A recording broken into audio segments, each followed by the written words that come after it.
I think it's important to note, if you think about healthcare is the second biggest sector, but also it's the third best performing. If you don't count FANG is consumer discretion, FANG is tech. It's basically the best performing sector year to date. Anyway, it's size. You see the numbers here. Of course, this is the case. But what's really important is that healthcare is the second biggest sector among the 11. Let's just look at the chart and try to figure it out from here. Here is the XLV.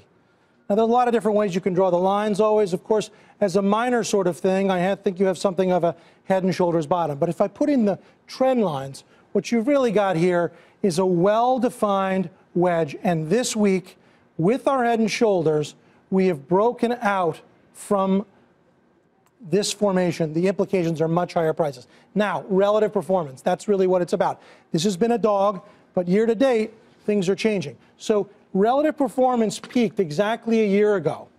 And ever since, right, we have been going down, even as the sector itself has been able to advance. But now I want you to focus on the here and now. Just of late, what's happening is the following. Same chart. We have now broken above the relative downtrend line. That's a very important development. We have seen staples play catch up. We saw energy do it earlier in the year. We've seen utilities play catch up, REITs play catch up. It's just a money flow issue. Money is playing catch up here in healthcare. In my estimation, I think you want to be long. Are the catch-up trades, Carter, that you had mentioned before, such as consumer staples, which we discussed vigorously on this desk last night as to whether or not it was a defensive trade or not, is it done? Are those catch-up trades caught up, and now you're looking for the next one? I mean, some have, well, let's say it started with staples, right? That's about almost 2.5 months old. But the point is that it's happening in aggregate. As in aggregate, money is coming out of industrials and financials, it is systematically got into REITs, utilities, staples, even telco. And healthcare now is starting to be a part of that. At some point, you get mean reversion. But remember, this has been so long in the making that I don't think this is over. It's nascent. It's just begun. Carter, we've talked about how overweight or underweight investors are in these sectors. I'm just curious from your vantage point. You're out there talking to folks all day long. There was a time this was a very popular trade. Let's be clear. It was crowded. What do you think right now? Is that a good call because you think it's underweight? Well, properly so, right? Think about energy as the setup for this. People have been underweight energy for 3, 4, 5 years. It takes a lot of time and a lot of money to get on sides.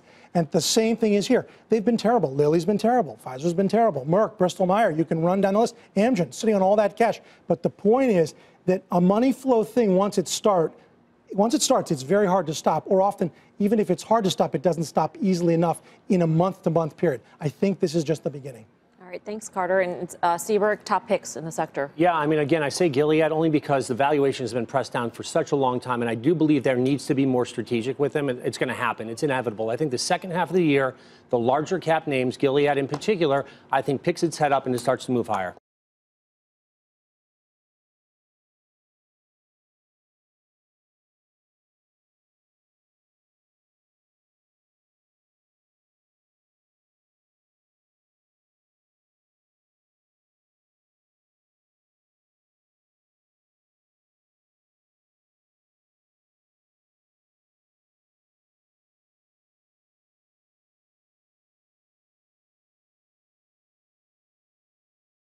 Hey there, thanks for checking out CNBC on YouTube. Be sure to subscribe to stay up to date on all of the day's biggest stories. You can also click on any of the videos around me to watch the latest from CNBC. Thanks for watching.